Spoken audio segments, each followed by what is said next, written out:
Welcome, everyone, and welcome to Zachary Schrag, this year's College of Fellows keynote speaker. Zachary Schrag is a professor of history at George Mason University and the author of 4 books. Professor Schrag's first book, The Great Society Subway, A History of the Washington Metro, examines the politics, planning, engineering, architecture, finance, and operations of the nation's second largest rail transit system, arguing that Metro is best understood as the concrete manifestation of great society ideals. The title of Professor Schrag's talk is Things That Should Look Permanent Forever, the Challenges of Preserving the Washington Metro. The Washington Metro is both a monumental work of architecture and a vital system of infrastructure on which the nation's capital depends. But as Metro ages, its managers must balance their respect for the system's origins with the expectations of today's passengers, a legacy of inadequate maintenance and severe budgetary constraints.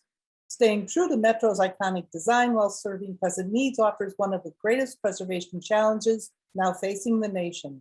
Now let's listen to Professor Schrag's message. Thank you.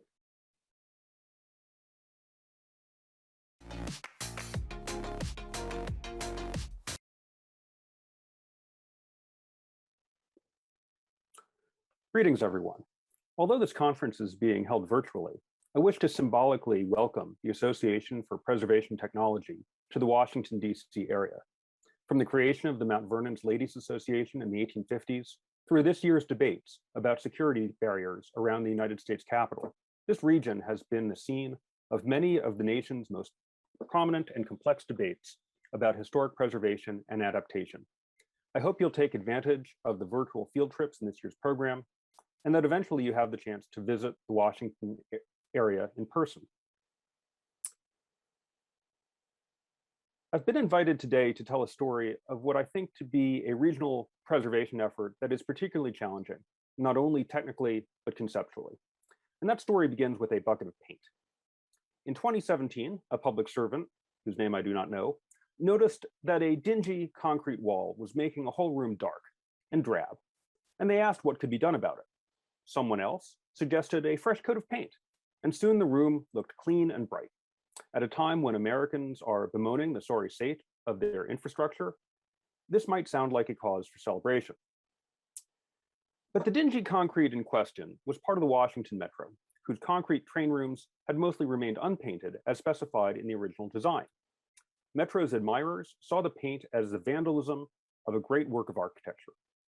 The Washington, D.C. chapter of the American Institute of Architects wrote to express our deep concern regarding the decision to paint the interior of Metro stations bright white. This not only interferes with the design character of the stations, it creates an additional maintenance requirement that the system can ill afford. The U.S. Commission of Fine Arts agreed, noting that the sudden painting of the monumental concrete vaults with layers of white paint is not an instance of routine maintenance, but rather an alteration to an essential characteristic of this important civic space. The most shocking element of the decision to paint the vaults was not the decision itself, but the lack of deliberation that preceded it. As the AIA noted, there was no public notice of this program that creates a wholesale change to the aesthetic of the system. This strong reaction to a simple coat of paint suggests the enormous challenge of preserving Metro, the 118-mile rapid transit system that serves Washington and its Maryland and Virginia suburbs. Parts of the Metro are brand new. In 2022, Metro hopes to open a new extension to Dulles Airport in Loudoun County, Virginia, 27 miles from the US Capitol. But the groundbreaking for the system took place in December 1969, more than half a century ago. As someone who has passed the half-century mark myself, I can tell you that begins to present some problems. Along with age, Metro suffers from complexity. If it were just a work of architecture, or just a work of civil engineering, or just a work of mechanical engineering, or city planning, or graphic design, it would be easier to identify what to preserve and what to alter. But Metro is all of these things, and some of the thorniest challenges involve the interaction of its parts. Serving the daily needs of the system's riders while staying true to the design principles of its many creators presents one of the greatest preservation challenges, not just in Washington, but perhaps in all of the United States. The most challenging preservation task at Metro entirely may not be the physical structure, but the very idea that historic design matters. If I were asked you to picture Metro, you would probably think of one of its iconic underground stations. Each is 600 feet long, enough to hold a train of 8 75-foot cars, also hold the Washington Monument on its side. Unlike the stations of New York and Philadelphia, with their low ceilings supported by columns, Metro stations are grand, spacious vaults. While each station has its own dimensions and geometry, key design elements repeat throughout the system, creating a uniformity not found elsewhere. Now, not everyone likes this design, right? No accounting for taste, but no one denies its power. Metro did not have to look this way.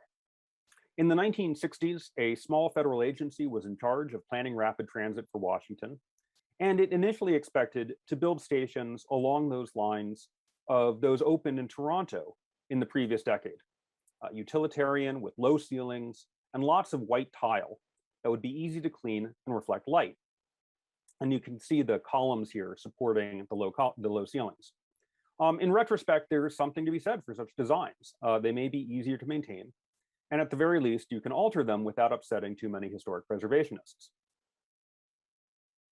But there were two reasons not to build something that would look like the longest bathroom in the world, as the Metro's first general manager put it.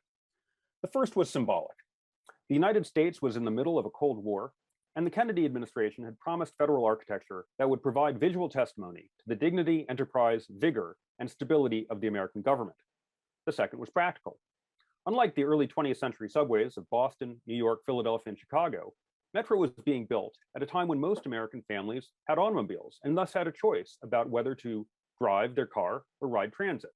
To lure these commuters out of their cars, planners believed, they needed to provide an environment as welcoming as their homes, offices, and automobiles.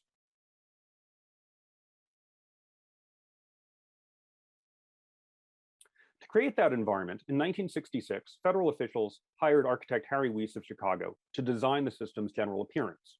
Rather than working as a subcontractor to the lead engineers, to Lou Cather, Weiss was hired directly by the agency, and that gave him additional clout, which he used to insist on a monumental design. The vaults, of course, are the most famous element of Weiss's design, and in the decades since the opening of the first station in 1976, they have become as recognizable a symbol of Washington as any structure not on the National Mall. And note the pure, uncluttered nature of the vaults in this rendering from the late 1960s. But the vaults were actually a somewhat late addition to the design. Weiss himself was equally proud of other elements, such as the granite edges on the platforms and the famous floating mezzanines, whose curves you see so well here. What distinguishes Metro then is not the vaults alone, but rather a series of choices: spacious train rooms, indirect lighting, consistency from one station to another, and a deliberately chosen palette of materials. While the basic material would be concrete, Weiss used bronze and granite as foreground materials for the elements that riders would touch. And here we have him explaining this design to the Commission of Fine Arts. He says of the bronze and the granite, these are the things that take the gaff and things that should look permanent forever. If we go that far, that everything is bronze and granite and only the surroundings are concrete, washed with light, not needing advertising, then I think we are telling the structural truth about the thing not having veneers. Now, I'm not going to wade into the somewhat tiresome debate about whether Metro's exposed concrete defines it as brutalist, but it is worth noting the emphasis that Weiss placed on both the materials he chose and the structural honesty of his design. A final decision, and this will become important later, was the system's reliance on brown and other earth tones. Outside Metro stations, brown pylons signaled entrances. Inside stations, similar pylons provided light, circulated air, and identified stations to passengers on the trains. Machines and rail cars were clad in brown. At the system's opening, station managers wore orange uniforms with brown accessories. Some of that was Weiss's doing. He thought the brown would hide dirt and rust. Some of that was the preference of Metro's first general manager, Jackson Graham, a retired Army general, used to brown and green uniforms. A newspaper reported that Graham liked the color brown. And so the Metro cars themselves are combinations of beiges, browns, and reds. And it's worth noting that Metro came out of the 1970s where people were creating whole homes of brown and orange and yellow. It was a rather earth-toned decade. And of course, I've worn the brown coat in tribute. When the system first opened, critics gushed. Architectural Record praised Weiss for restoring to civil engineering the visual grandeur and might characteristic of the great Roman and Victorian engineering feats. And that term monumental shows up as well as both the function and the drama get praised. And 45 years after its opening, Metro still manages to look somewhat futuristic. So it may not be as obvious a candidate for preservation as, say, 19th century neoclassical architecture. But like other historic architecture, it faces a number of major challenges. The first is simple age. I doubt that I need to explain to this audience that preserving architecture from the modern period, the mid-20th century, bears a lot of challenges. Since 1988, Docomomo International has defended 20th century architecture against both the indifference of those who think it is too young to be historic and the rapid deterioration of innovative building materials. Here in Washington, there are all kinds of examples of buildings from the 1970s that have either been demolished or require expensive rehabilitation. The General Services Administration has recognized the importance of preserving federal architecture, even when other people might not think it's historic. A second challenge is clutter. As Americans become increasingly concerned about terrorist attack, the general absence of hidden crannies in Metro has been a useful barrier to people who want to hide bombs.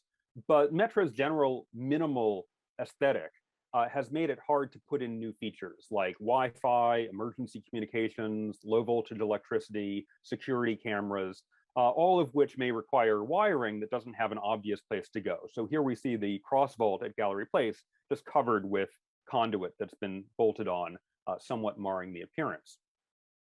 Signage is another form of clutter, right? There's always the impulse when people aren't behaving quite as you would like to put up another sign. These were some thank you for riding Metro signs made out of plastic that were put up throughout the system around 20 years ago. These days, mostly you see empty brackets or holes in the granite where these signs were bolted on. So once you put up a sign, it's very hard to undo the damage. There are also these mysterious glue stains at entrances to some of the downtown stations. There may have been signs or advertising. I don't know what was there. What remains is a nasty residue. So those originally pristine vaults and grand entrances are getting more cluttered. A third challenge is scale. Metro is enormous. In 2021, Metro ran to 91 stations with 6 more planned for 2022. By then it will serve 140 route miles, stretching across 2 states and the District of Columbia, as well as 5 counties and the city of Alexandria, Virginia. This creates all kinds of complex jurisdictional oversight. And although Metro is not on the National Register of Historic Places, it gets attention from state historic preservation officers in 2 states in the district, as well as various federal agencies, including the Commission of Fine Arts and the Federal Transit Administration. The public authority that runs Metro now, the Washington Metropolitan Area Transit Authority, is large as well as being divided among the jurisdictions. And without getting into the organizational chart and how it's changed over the years, I think it's fair to say that at sometimes the divisions in charge of architecture, engineering, construction, operations, maintenance have worked together better than they have at other times. So it's very hard to coordinate all of those different divisions within a massive organization. And poor communication among those, I think, is recognized to be a challenge for preserving the system.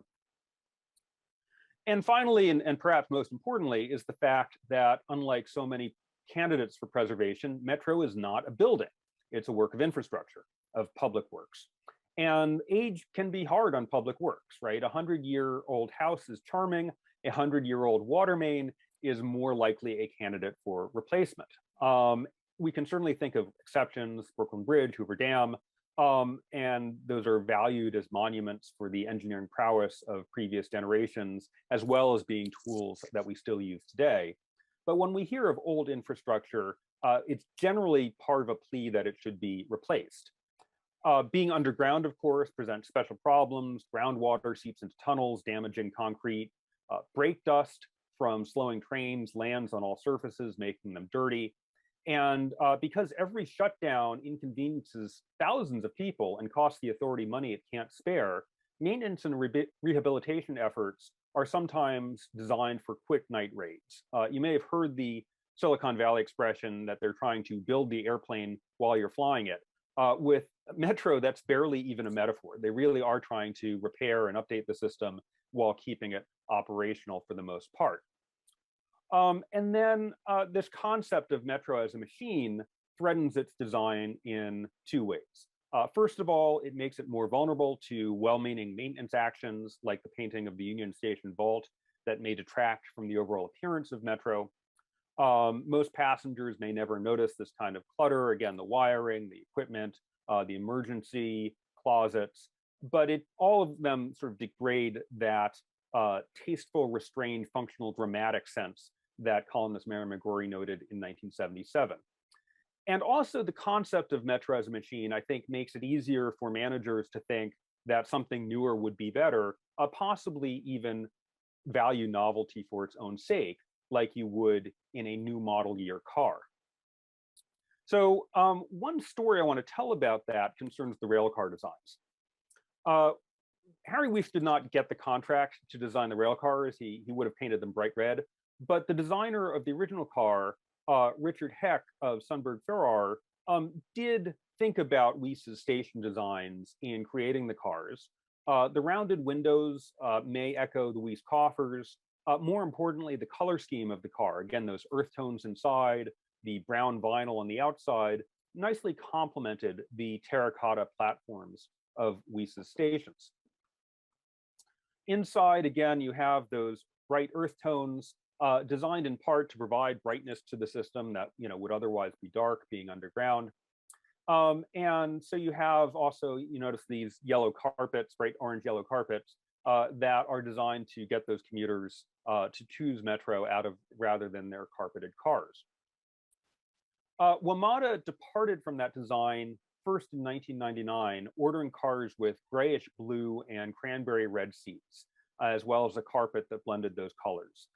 Richard White, who was then general manager, emphasized his desire to signal newness. Again, if you think about the new model car, this new color scheme will help to deliver the message that a number of investments are made in the entire system. So the departure from Metro's design symbolized a new investment in the system. There were some dissenters, but that took the day. And then a decade later, in the early 2000s, WMATA ordered its 7000 series cars. And these are the latest cars. You'll see them throughout Metro if you take it today. These have a number of significant technical changes: steel instead of aluminum bodies, fewer operator cabs, and also some really wonderful improvements. So you've got electronic destination signs inside each car, so you don't have to listen to the sort of iffy intercom or look through the tinted windows to try to see what station is next. The car itself will tell you, which is great. But these cars also look quite different from anything that had come before. WMATA abandoned the carpeting, which had been a distinctive feature. It left the vinyl stripe off the exterior, leaving them that shiny steel, and it changed the interior color scheme as well. And the new general manager, Richard Sarles, again, specifically promoted this as being a welcome departure from anything old. No more brown, no more orange and yellow and circus colors, he boasted. For traditionalists, even more alarming was this sense that new was good. This is brand new. This is something exciting, says Sarles. An assistant general manager called it a clean break with the past. So that's alarming. And then on top of that, not obvious harmonization with the architectural scheme. And you can see this sort of bluish light pouring out of one of these 7000 series cars. The seats are blue. Even the people inside are wearing blue in what had been an earth tone system.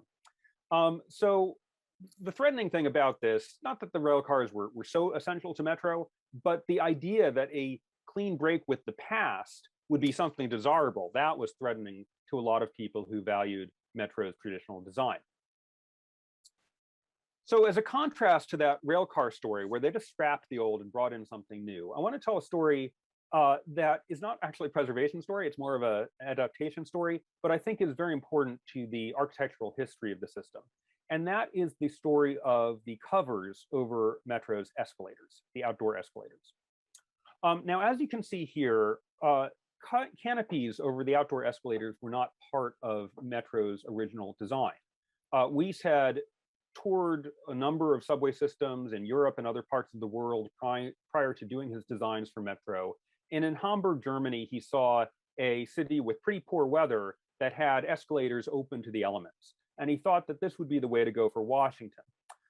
We spend a lot of time keeping people from building shopping marquees over all the sites for people who can't walk in the rain. He said, that would kill the thing. So he wanted people to emerge straight into the elements.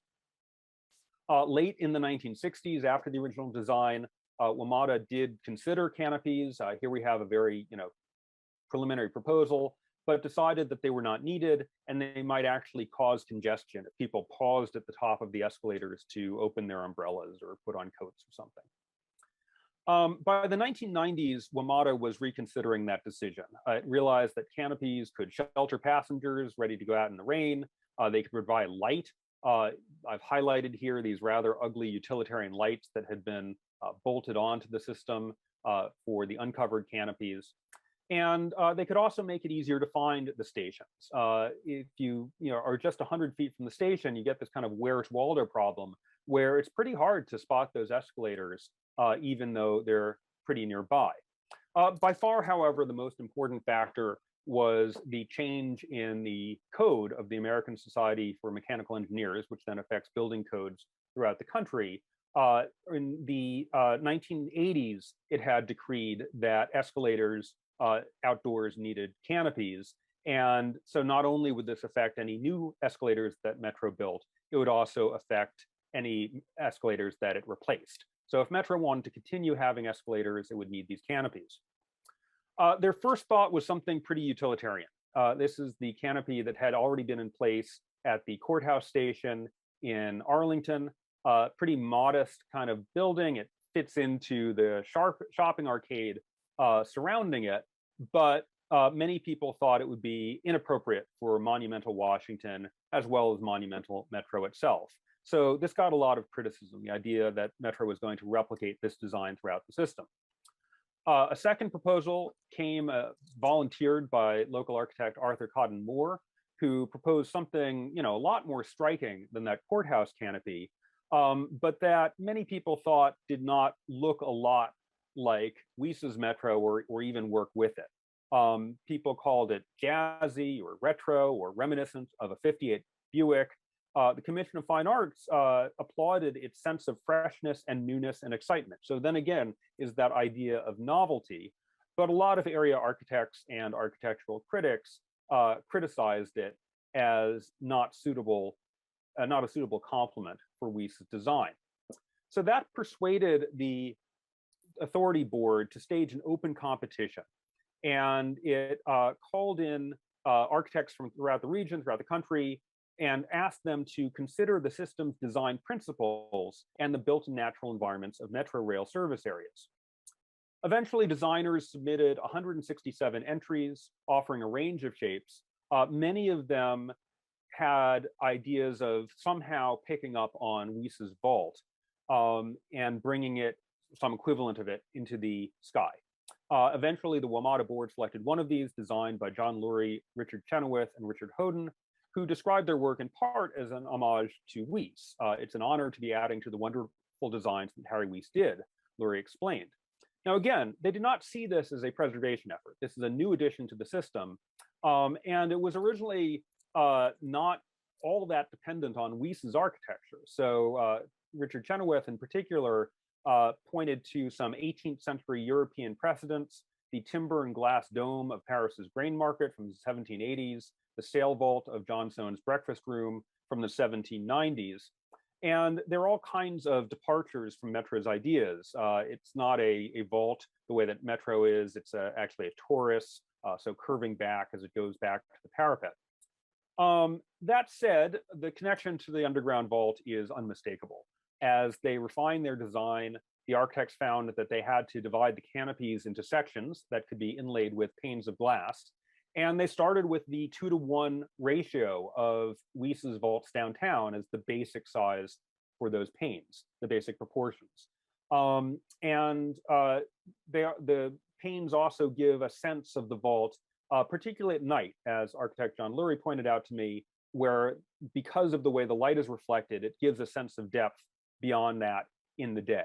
So again, hardly the only influence on these architects, but Wyss's vault very much influenced these canopies.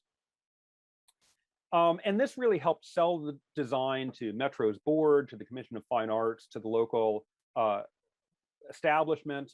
Architectural critic for the Washington Post, Benjamin Forgey, not only said that he really liked this design, but also thought that this would be a great precedent for Metro going forward, that he thought that Metro had lost its sense of design, but this competition, this architectural competition was a hardening reversal. And I think in retrospect, he said that 20 years ago, I think in retrospect that was correct, that this competition helped make people at the authority, on the board and the staff, think about not only the value of new things, but also the value of old things. And that helped some important preservation efforts of the past 20 years. So with that, I want to go into 3 stories of more direct preservation of Metro's original design principles. The first one concerns design standards for the system as a whole. 2013 was a relatively rare moment of financial plenty for Metro, and the architects used that moment to think about how they might rehabilitate the station, not only for the present, for the future, trying to bring things like improved lighting, better information, and improved customer convenience. And they chose the Bethesda station in Maryland as a prototype to think through some of these designs. In April of 2013, they came out with this Station for the Future design. And again, we're going back to that idea that what Metro really needed was something new. So the same general manager who had praised the 7000 series car was now disparaging the outdated 1970s brown look of Metro and calling for something that was updated 21st century, which in many cases meant a new palette of color, going from bronze to stainless steel, going from brown to more grays, as well as replacing concrete with some glass. And again, the narration for the video that accompanied this disparaged Metro brown and called for something that would have a lighter, more modern appearance. Again, some Washingtonians said this was great, that what Metro needed was something lighter and more modern, whereas others were appalled at what they saw as the possible desecration of the Wyss design. So Robert Brugman, architectural historian who wrote a book about Wyss, has this wonderful statement. It's like taking a Victorian storefront and slapping aluminum siding on it. And other architectural historians similarly thought that, you know, whatever you thought about the 1970s, this was a great design. It was worth preserving. If it's out of style today, it may be back in style tomorrow. And perhaps the most important criticism came from the United States Commission of Fine Arts, which had approved Wyss's design back in 1967 and had been something of a watchdog for Metro design ever since. They expressed skepticism about this effort. WMATA listened, and that's important. One of the things they did in 2015 was, for the first time ever, they hired an architectural historian, Jeff Winstell, whose job it is to interface between the authority and all of these various federal and state offices, the state historic preservation offices, the National Capital Planning Commission, Federal Transit Administration, Commission of Fine Arts. I asked him if it was hard to get all of these in line, and he said no, for the most part, they reach consensus based on the Secretary of Interior's standard for the treatment of historic properties. So, you know, since 2015, WMATA has had someone working to think about historic preservation, which it simply had not had in its first 40 years of operation. At the same time, Metro's Director of Architecture, Ivo Karadimov, contacted Bill Gallagher, of KPG Design Studio. Gallagher had worked on many metro projects over the decades. He had started out working under Weiss himself, and he was determined to preserve Weiss's legacy. He, for example, in 2014, 2015, he successfully nominated Metro for the American Institutes of Architects 25-year award, conferred on a building that has stood the test of time for 25 to 35 years and continues to set standards of excellence for architectural design and significance. Now, that doesn't trigger any legal requirements the way that National Register listing would, but it does offer some moral backing for those who argue that just because materials are half a century old is no reason to alter them. Instead, it might actually be a reason to preserve them. And note here, the lighting consultants, Claude Engel, will be coming back to him in a little while. Since 2014, Karadimov at WMATA and Gallagher have been working on revised design standards that will, they hope, meld the old and the new. And I think it's important to understand this as a middle approach. They're not trying to preserve Metro as a museum to Harry Weiss, keep every piece in place, nor are they trying to do a radical redesign. Rather, what they're trying to do is figure out, again, what makes Metro Metro? What are the key elements that are most worth preserving? And here you see a partial list.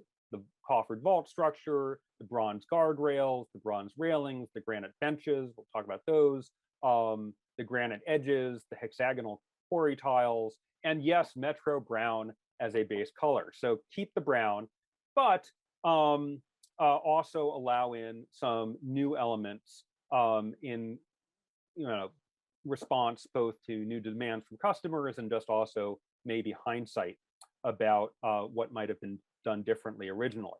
And there are all sorts of debates going on here. Should the bronze railings weather away as people touch them? Weiss very much wanted that. He yelled at people who tried to preserve the brown. He wanted that shininess. Others think, no, this looks kind of junky. The railings should be uniform color.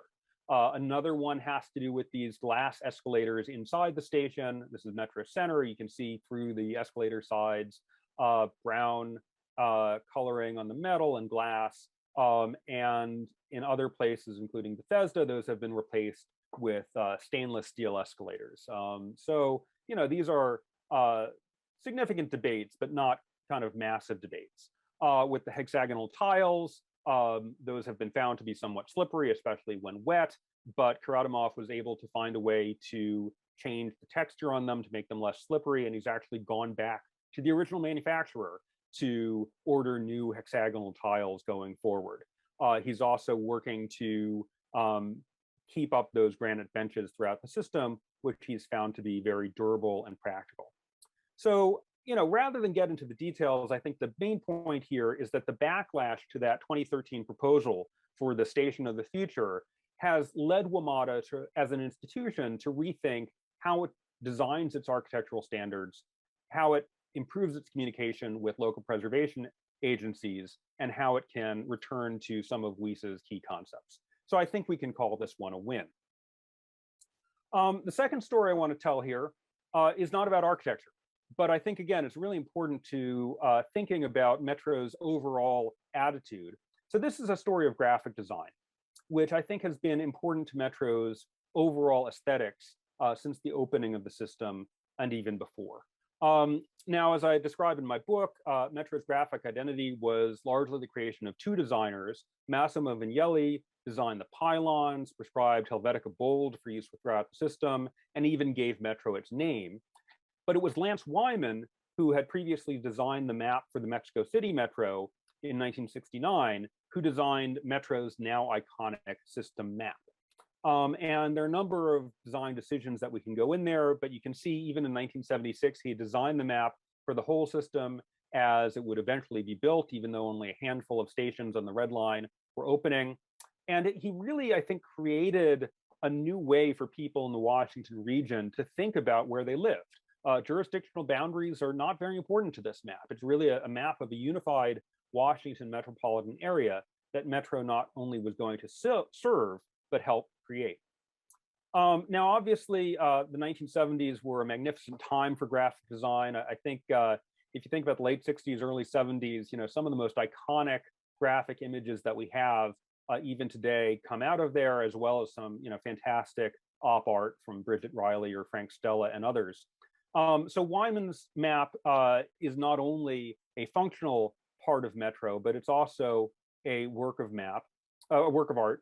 And I think, even in 25 years later after its creation, Washingtonians would recognize the basic graphic conventions and the shape of the lines, even though some of them had been altered as Metro grew.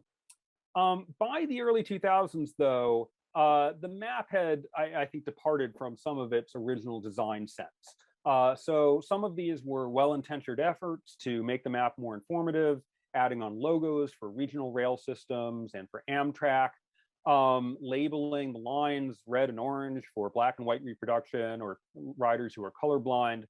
And then, some of it just was a lack of attention. So Wyman had put little cars by all the stations which had parking. By the 2000s, a lot of these cars had ended up in the Anacostia River, which is a little disturbing, perhaps.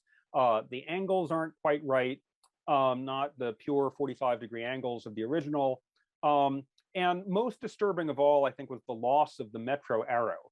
One of the neat unifying graphic features of the system when it opened in 1976 was the repetition of this very distinctive arrow on fare cards, on directional signage, on the gates, and on the map itself as the compass rose.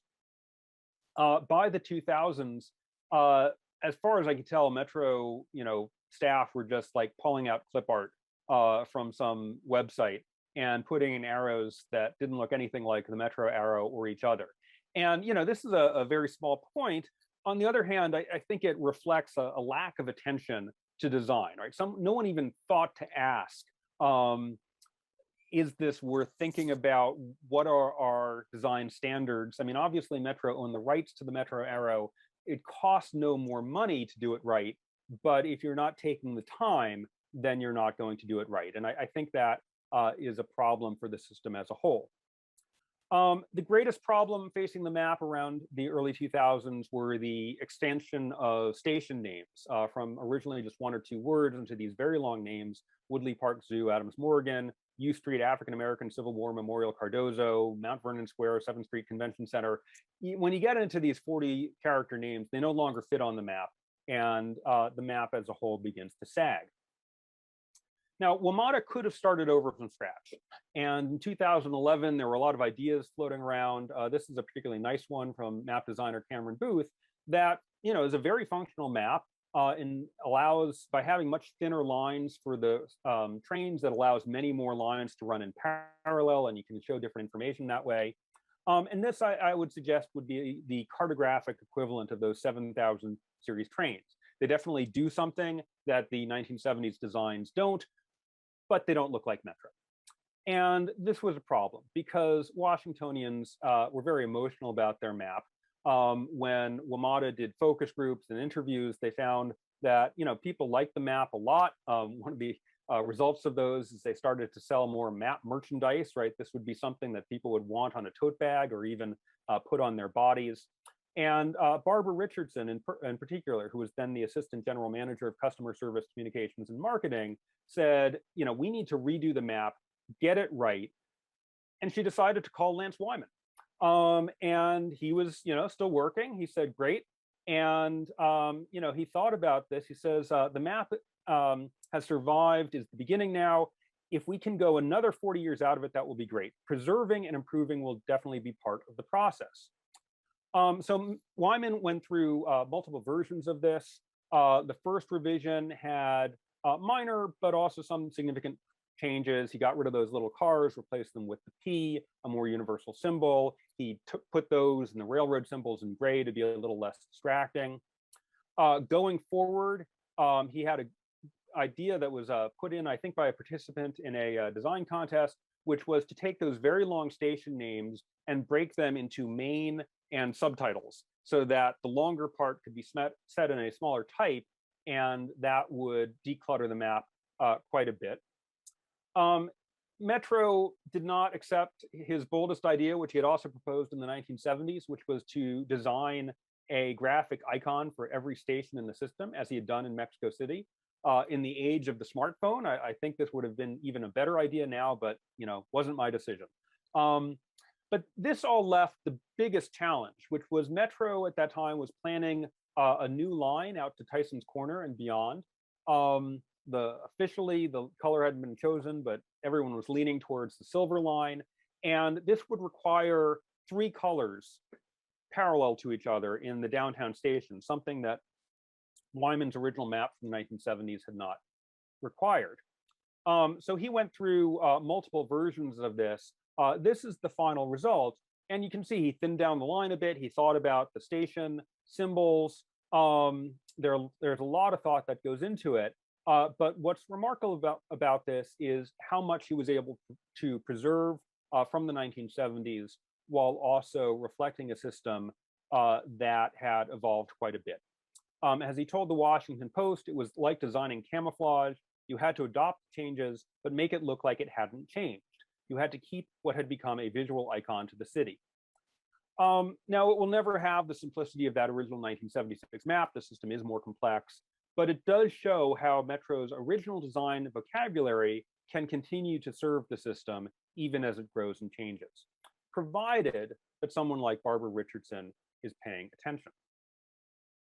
Okay, and this brings us to my third and final story, which I think is both the most significant and most successful story in Metro preservation, and that concerns the lighting. Since the opening of the system, lighting has been a crucial part of the experience of Metro stations, especially those underground. And here we have, again, Harry Weiss's explanation of what he was trying to achieve. Concrete washed with light was part of the most essential design vocabulary. And to make that happen, Weiss turned to William Lamb, a lighting designer he had worked with before on other projects, and since 1963.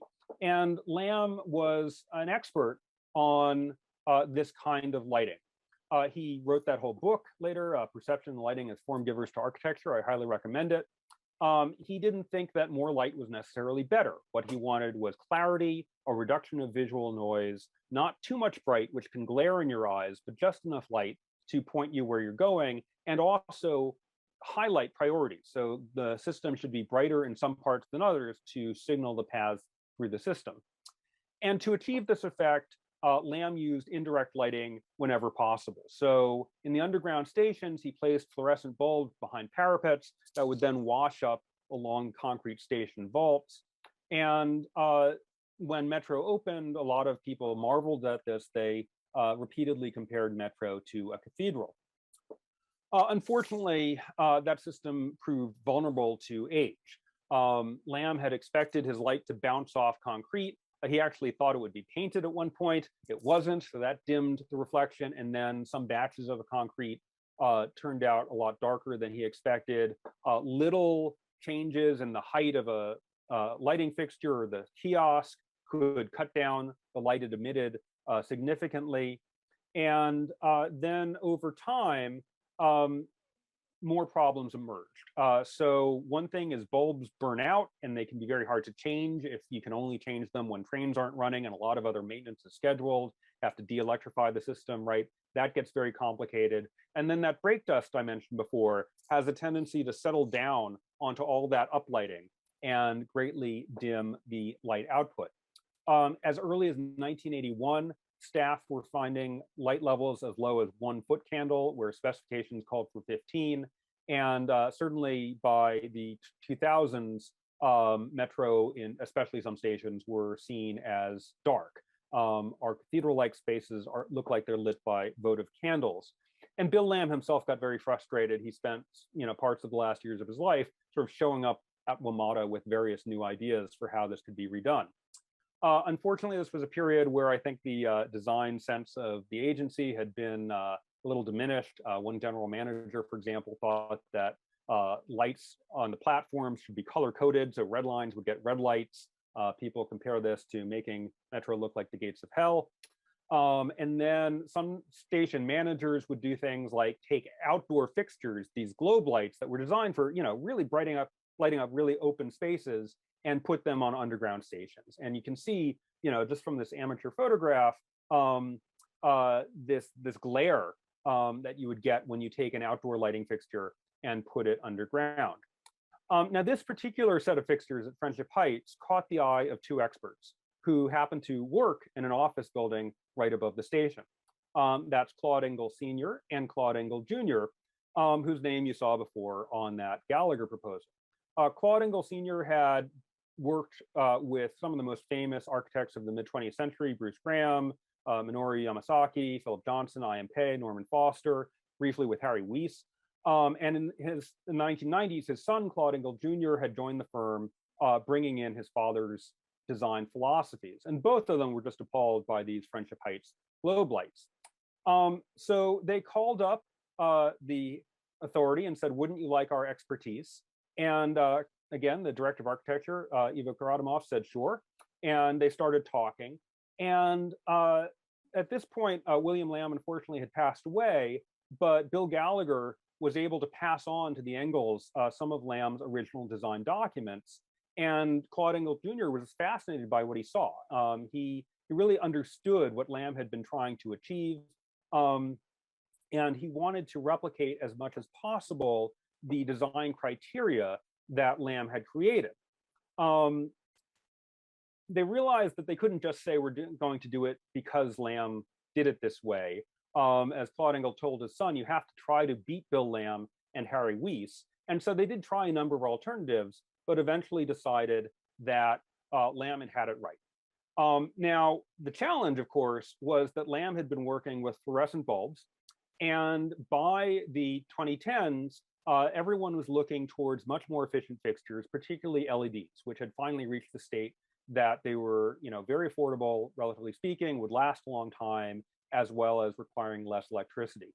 And so station by station, Engel went through and he designed LED fixtures to replace the fluorescent and incandescent bulbs. And, fascinating story in its own, the Lamb's fluorescent lighting had all depended on reflectors. A lot of the work from LEDs depends on lenses instead. So you're using a very different technology to try to replicate that original effect.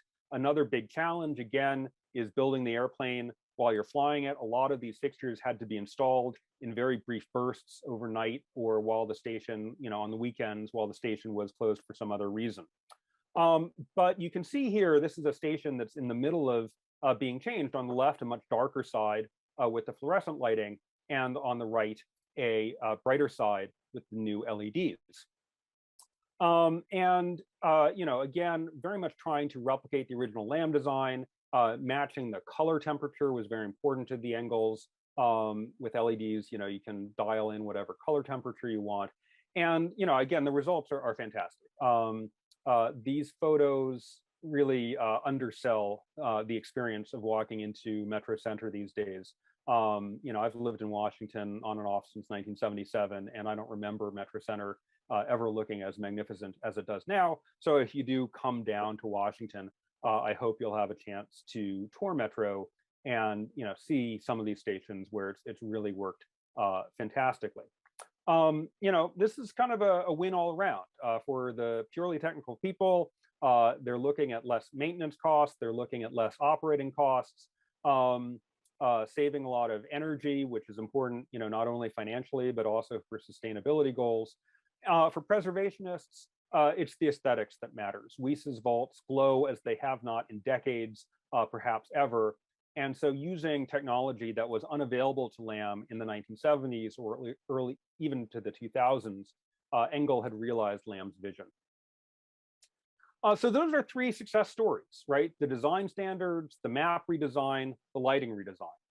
And each of these stories depend on the vision and technical expertise of the designers involved, but they also depend on a third characteristic, and that's respect for the past. And that's a pretty fragile thing. Knowledge of the past is pretty fragile. One of the things about all of these stories is they depend on the longevity of the designers. A lot of Metro's founding generation, unfortunately, has passed away. We're very lucky to have people who have worked in the 1960s and 1970s, like Claude Engel Sr. and Bill Gallagher and Lance Wyman. In the Jewish tradition, I hope that these men live for 120 years, but Metro needs to live longer than that. And so it needs some way to institutionalize these design standards and this memory. One way to do that is with archives. Here is a much younger me working at George Washington University that has a fantastic holding of Metro materials, but most of those only go up to the early 1980s. Metro since then has not been particularly careful about preserving its own historical record, and it's not clear how future historians will be able to document the Metro design decisions. And I should say, I'm told my own work contributed to some of these stories, particularly the decision to hire Lance Wyman to redesign the map. I do think history matters to historic preservation, but historians in turn are deeply, deeply indebted to the work of archivists. And unfortunately, the Transit Authority has never hired an archivist. So that's my plea, is for the preservation not only of the final plans and designs and documents, but also the drafts, the correspondence, interviews with key people, and perhaps best of all, documentation of the paths not taken, whether those were the original escalator canopy designs or this rather wacky monorail that was proposed in 1959. Certainly some agencies have done this. Perhaps most famously, NASA, since its founding in the 1950s, has documented the history of spaceflight and produced whole shelves of books on history of spaceflight. It'd be wonderful if our transportation systems, our transit agencies, and other infrastructure would do the same. For all their apparent permanence, concrete, bronze, and granite are in fact vulnerable, both to physical decay and human indifference. In the digital age, graphics are easy to save, but also easy to clutter. The hardest thing to preserve may be the very idea that a historic design is valuable in its own sake, even or especially when an organization's mission is to move people and to serve their lives and their livelihoods. Most of the time, infrastructure is invisible, buried underground, snaking its way through the countryside. For every Brooklyn Bridge or Hoover Dam, there are countless obscure tunnels and towers and sewers and streetlights that we value only to the degree that they serve our immediate needs. If we can swap them out for something stronger or brighter or cheaper or more efficient, why not do so? That is all the more reason to cherish the exception. Metro's mission is to move people, but it also serves as a monument to the achievements of the 20th century and American civilization. Thus, as Harry Weiss might say, it is a thing that should look permanent forever. Thank you.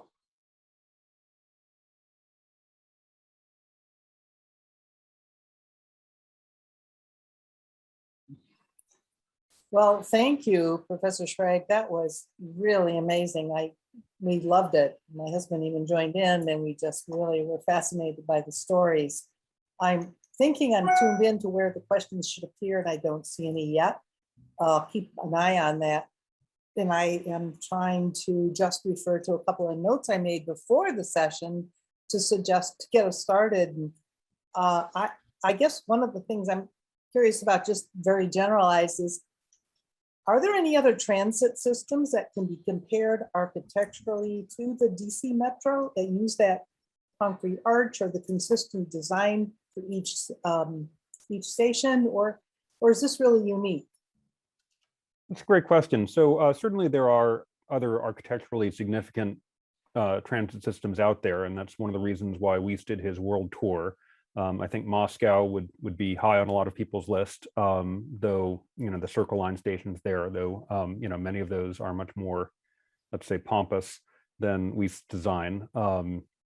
There's one from the 1930s that is more deco, I think, that is more restrained, and then there are other systems of the period. Montreal was a bit of a breakthrough in that it was so much more thoughtful and more architecturally sensitive than Toronto. And then, more recently, there are, new stations opening up in China in particular is building a lot of new stations. But yes, most systems do have variation from one station to another. In some cases, like Los Angeles, they try to make it, neighborhood specific and have different architects do different stations. And so the idea of Metro's consistency across the 100+ miles is certainly unusual, if not unique. And I do think that adds to the preservation challenges. Right. And everybody has different experience. So I guess I'm wondering if has there been any kind of a survey then about how people have been affected, their experience has been affected by these interventions as they gradually add the canopies and change the lighting. Is there a acceptance survey or just an appreciation survey? Because I've not been able to ride it now for about 10, 15 years, so I haven't experienced any of these.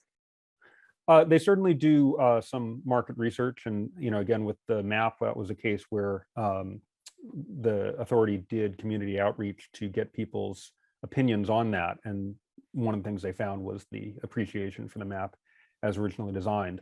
And then, of course, one of the tensions here is that what people most want from their system is a train that's going to show up on time. And if people have been following the news, there was a recent derailment on the Blue Line that caused an inspection of those 7,000 series cars, and those were taken offline, leading to half-hour intervals between trains.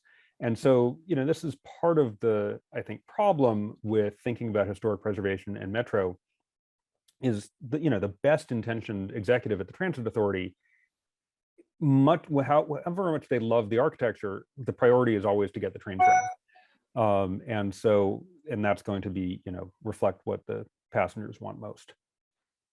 Right.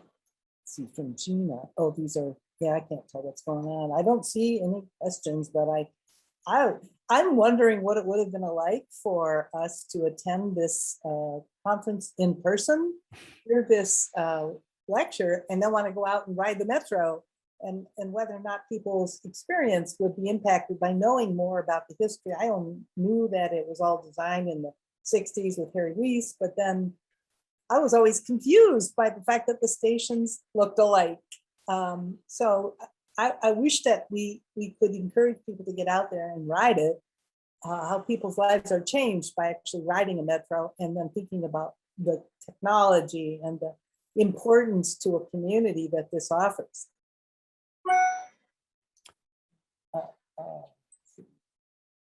What's Gina saying here? Oh, I'm wondering if Gina is passing along some questions that I wasn't seeing. Eileen, if you can hear me, I am. I see that. I don't know why I'm not seeing that. It's okay. I'll go through and I'll pass them in for you just to help. So these are coming down. They're not from me. So if you want to go ahead and read these out, that Zachary can answer, so that way everyone can see them.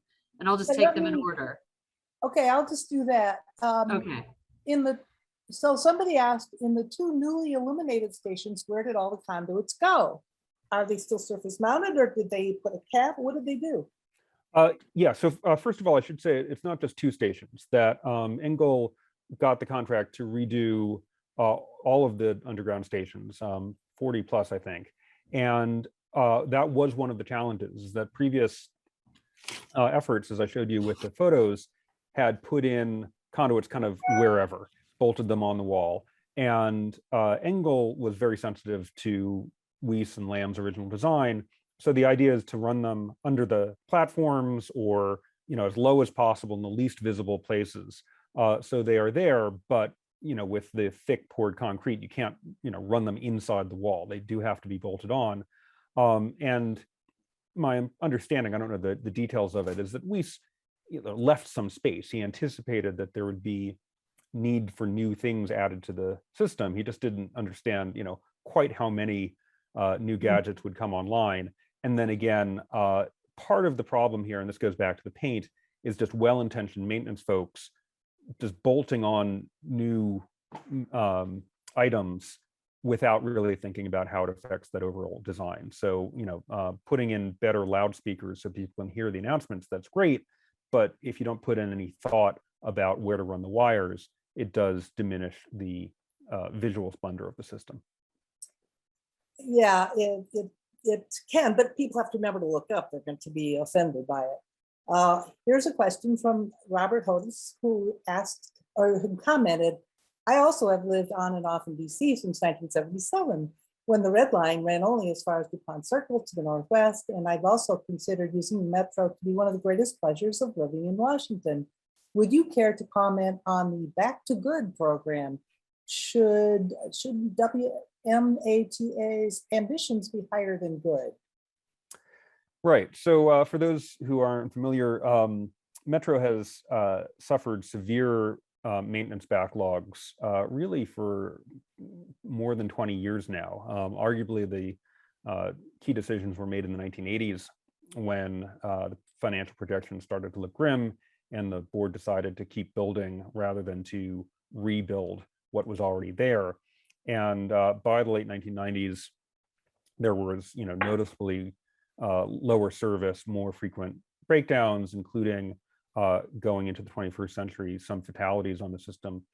And so part of what WMATA has been doing over the last 5-10 years is trying to rehabilitate the older parts of the system, put in better signaling, better emergency exits, better training for folks. And, frankly, given the decline of the system, a lot of Washingtonians would say that good would be a really big improvement over what we've had over the last 20 years. So again, this derailment was 2 weeks ago now. That's really bad for people who depend on the system every day. If you're expecting trains every 10 minutes and suddenly they're at 30 minutes, you have to reroute your whole life to accommodate that. And you might start rethinking whether you can rely on the system as your journey to work. So, unfortunately, reliability cannot be taken for granted. And we have to understand how big a priority that is for the transit authority. Oh, yeah, to be able to quickly recover, it takes a while. An interesting question from Michael Gutland, who asked what advice you would give to other national capitals. His example in parentheses was Ottawa, who have just built their mass transit system, and the young professionals who may end up managing it.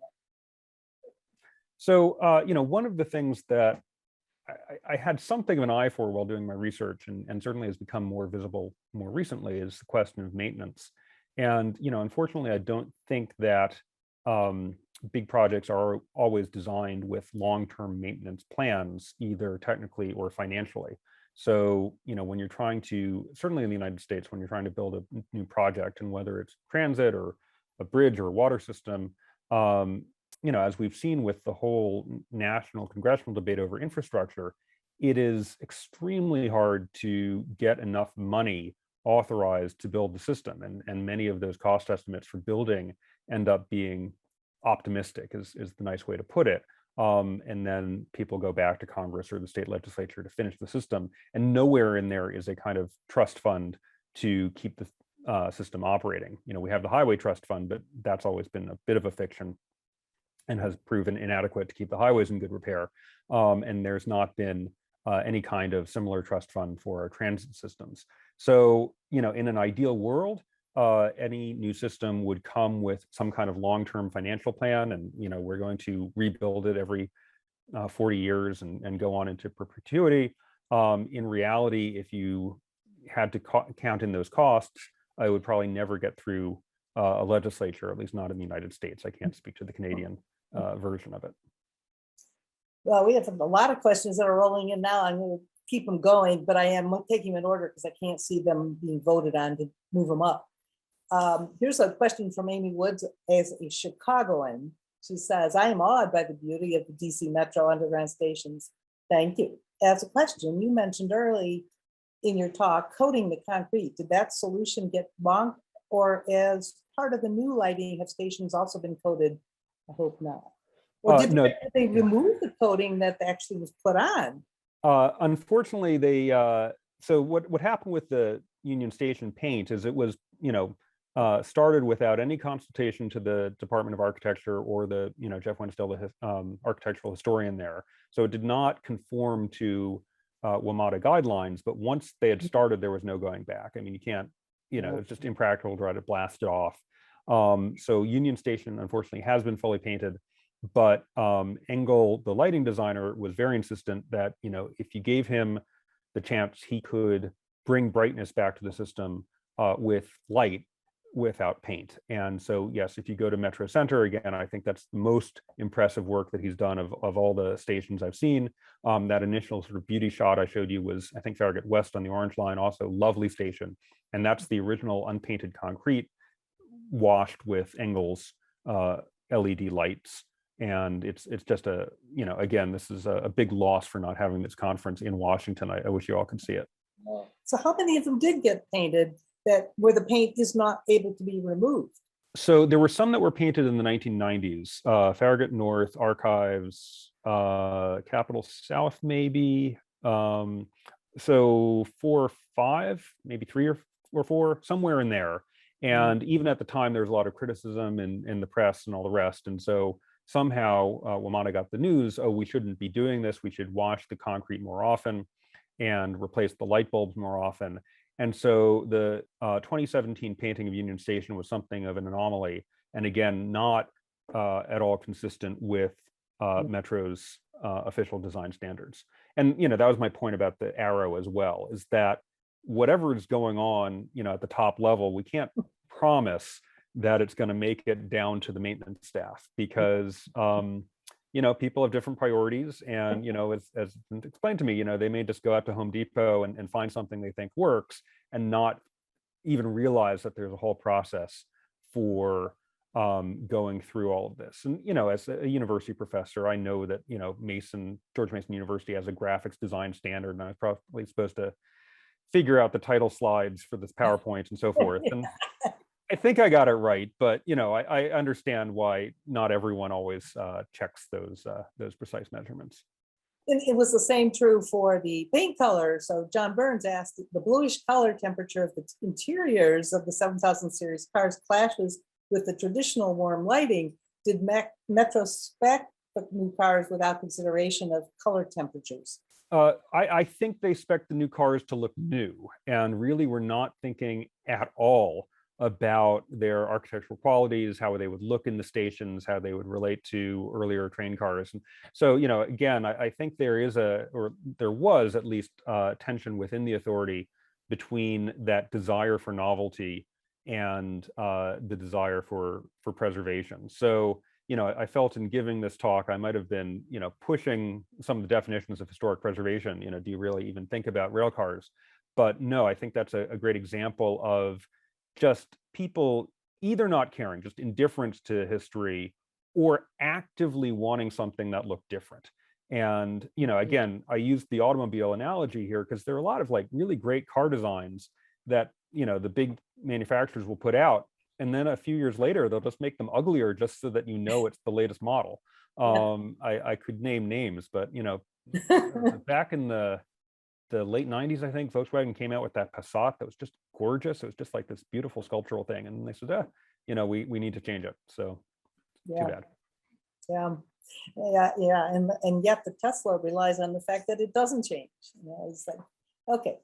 So a question from James Shepard is, how has Metro been carrying the aesthetics forward to expanded lines and stations? Is there a manual that they now do follow, or how they project success? Yeah, so that's a great other kettle of fish there. So in addition to the stations that were completed, the original system was basically completed in 2001.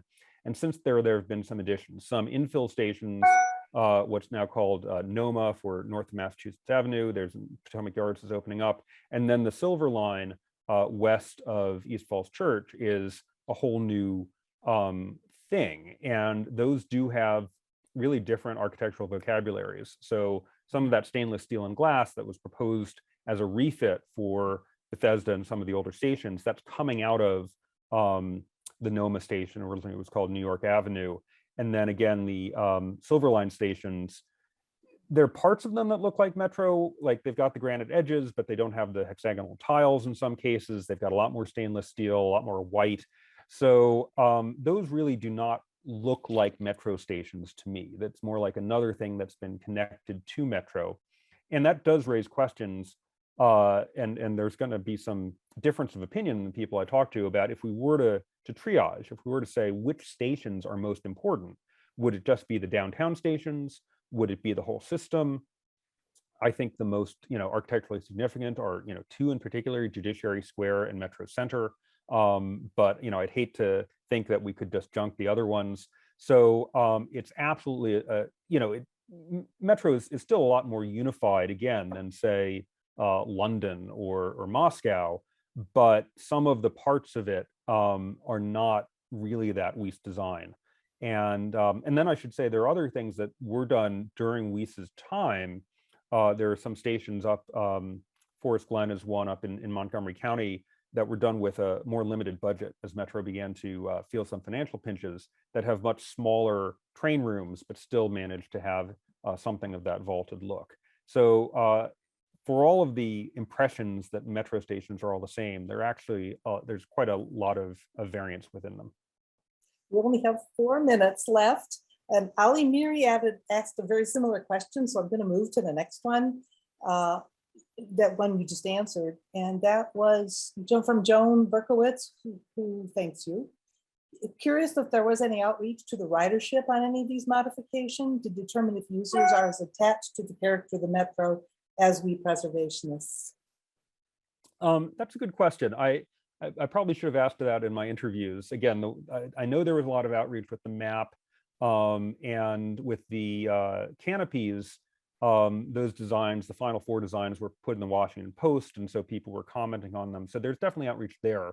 For the lighting, I'm not sure about, or the architectural standards. And so the other half of this is, while Metro is responsive to its passengers, there is a community of architects, some in official positions. The Commission of Fine Arts is what I mentioned, and then the American Institute of Architects, sort of speaking up for the profession.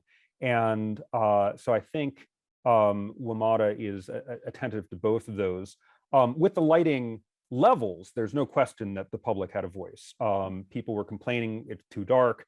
It's a hazard, especially for people with vision impairment. But in terms of, not only do we want it brighter, but we want to replicate Lamb's design. That's actually, that was coming from the Engels.